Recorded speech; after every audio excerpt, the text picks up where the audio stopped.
শুভ সন্ধ্যা বন্ধুরা। আজ হলো ৮ মার্চ রবিবার। আজকের সমগ্র আসাম তথা বরাক উপত্যকার বিশেষ বিশেষ খবরগুলি হলো: তেল ও গ্যাসের দাম বাড়বে না, যুদ্ধের মধ্যেই মিলেছে আশ্বাস। ট্রাম্প ও এপস্টিন সম্পর্ক নিয়ে নয়া নথি প্রকাশ করল FBI। কর্ণাটকে অনূর্ধ্ব 16 বছরের জন্য নিষিদ্ধ হচ্ছে সোশ্যাল মিডিয়া। লঙ্গাই চাঁদখানি সড়কে সাময়িকভাবে যান চলাচল বন্ধ। বরাকে অজ্ঞাত পরিচয় ব্যক্তির লাশ উদ্ধার। বর্তমানে ইরানে 120 ঘন্টা ধরে ইন্টারনেট বন্ধ। কাছাড়ে পেট্রোল বা ডিজেলের কোনো সংকট নেই। উদ্বিগ্ন না হওয়ার জন্য আহ্বান প্রশাসনের। ফটিকরায়ে গ্যাস সিলিন্ডার বিস্ফোরণে ভয়াবহ অগ্নিকাণ্ডে পুড়ে ছাই হলো বাড়িঘরের সবকিছু। করিমগঞ্জ UDF এর সভাপতি শাহাবুল ইসলামের পদত্যাগ। বরাকের রাজনীতিতে নয়া মোড়। পরীক্ষার মাঝে পেটে যন্ত্রণা, শৌচালয়ে সন্তানের জন্ম এক কিশোরীর। তাহলে বিস্তারিত খবরে যাওয়ার আগে অবশ্যই ভিডিওটিতে একটি লাইক করে চ্যানেলটিকে সাবস্ক্রাইব করে পাশের বেল আইকনটি বাজিয়ে রাখবেন, যাতে সঠিক তথ্যগুলি সবার কাছে পৌঁছাতে পারে। এবার শুনুন আজকের খবরগুলির বিস্তারিত। ইরান যুদ্ধের আবহে তেল ও গ্যাসের দাম হু হু করে বাড়বে। টান পড়বে মজুদ থাকা পেট্রোল পণ্যের। বাড়বে কালোবাজারি। গত 6 দিন ব্যাপী যুদ্ধে এই প্রশ্নগুলোই ঘোরাফেরা করছিল ভারতীয় আমজনতার মনে।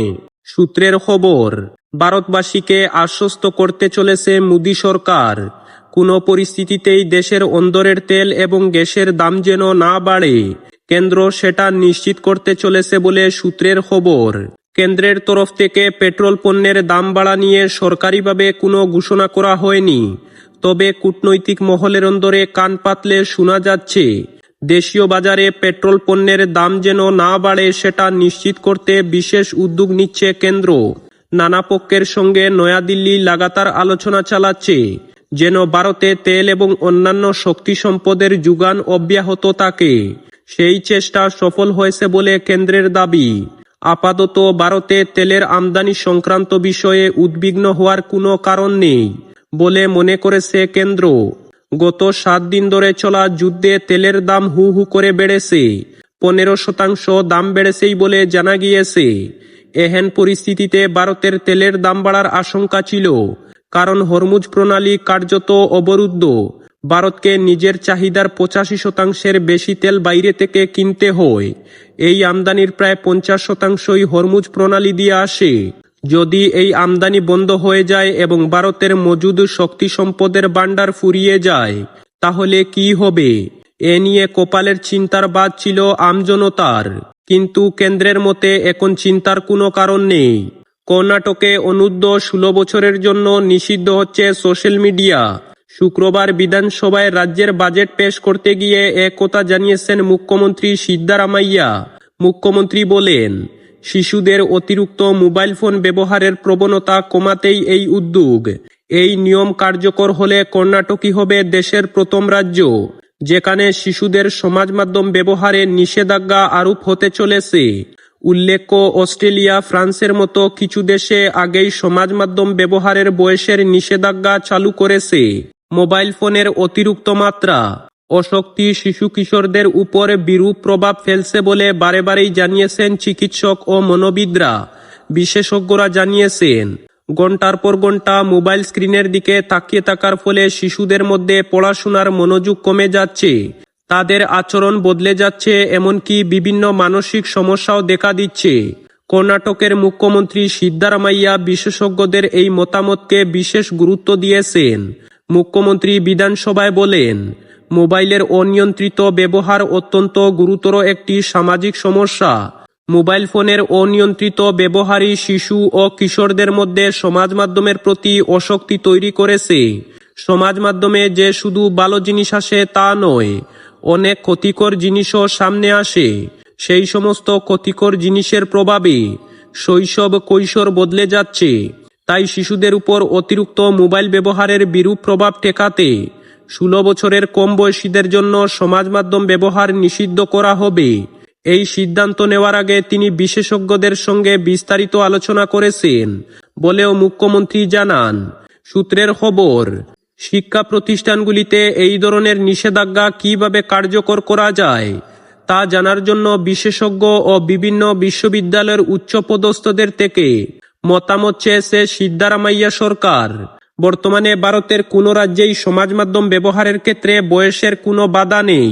কর্ণাটকের মতোই একই ধরনের পরিকল্পনা রয়ে গেছে গোয়া অন্ধ্রপ্রদেশ সরকারের। সম্ভবত 16 বছরের কম বয়সীদের জন্য এই দুই রাজ্যেও শীঘ্রই সমাজ মাধ্যম ব্যবহার নিষিদ্ধ হতে পারে। কেন্দ্রীয় সরকার বিষয়টি নিয়ে চিন্তাভাবনা করছে বলে খবর। বরাক নদী থেকে প্রায় 4-5 দিনের পুরনো এক অজ্ঞাত পরিচয় পুরুষের পচা গলা মৃতদেহ উদ্ধার করেছে পুলিশ। ঘটনাটিকে ঘিরে এলাকায় চাঞ্চল্য ছড়িয়েছে। জানা গেছে কাটিগড়ার লাটিমারা গ্রামের বাসিন্দারা শুক্রবার বরাকে একটি মৃতদেহ ভেসে যেতে দেখেন।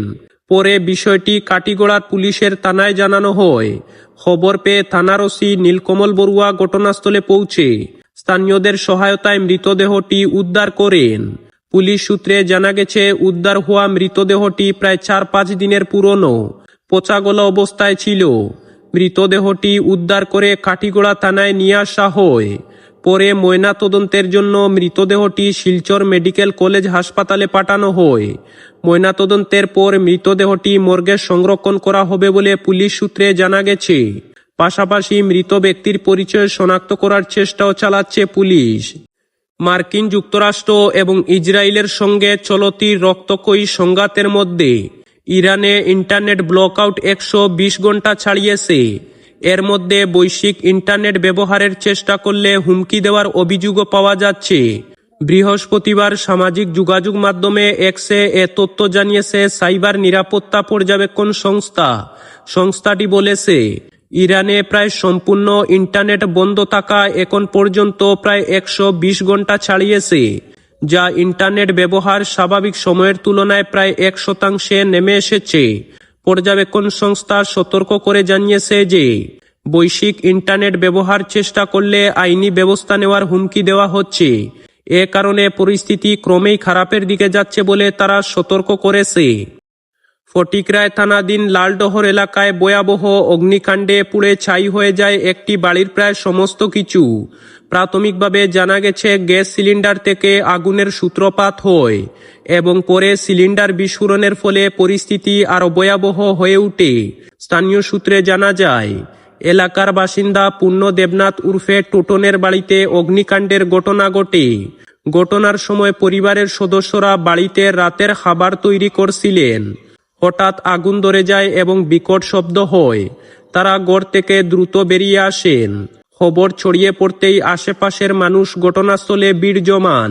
অল্প সময়ের মধ্যে আগুন পুরো বাড়িটিকে গ্রাস করে নেয়।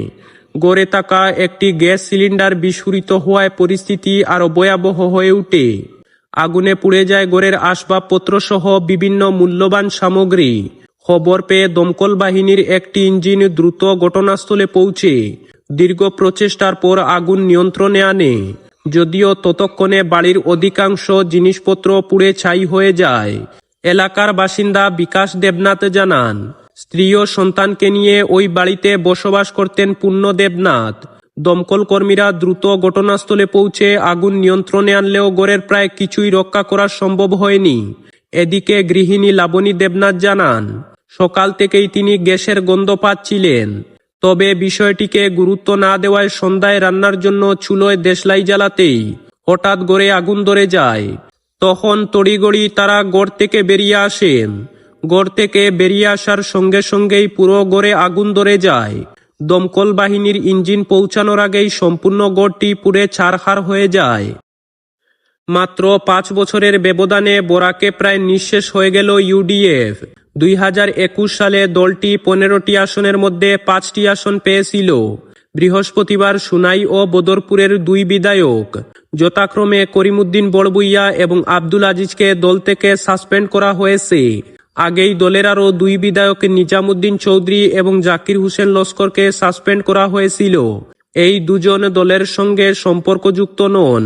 ফলে 5 বিধায়কের মধ্যে 4 বিধায়কই দলের সঙ্গে নেই। খাতায় কলমে রয়ে গেছেন শুধু কাটিগড়ার বিধায়ক সুজামুদ্দিন লস্কর।